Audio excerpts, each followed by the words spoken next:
บรรยากาศยามมื้อแลงอยู่ตรงไฮทงหน้าลมเย็นสบาย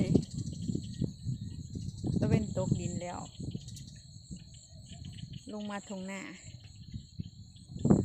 เขียดห้องแอบแอบ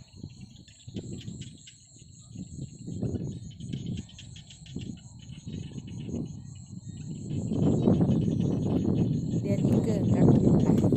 โมเมนตะเวนเด้อพี่น้องเดือน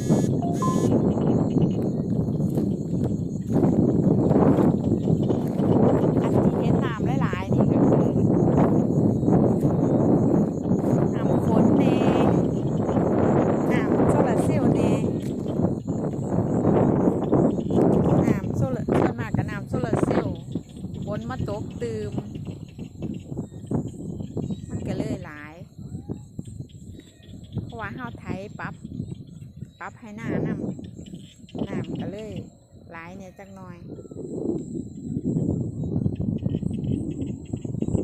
บรรยากาศยามมื้อแลง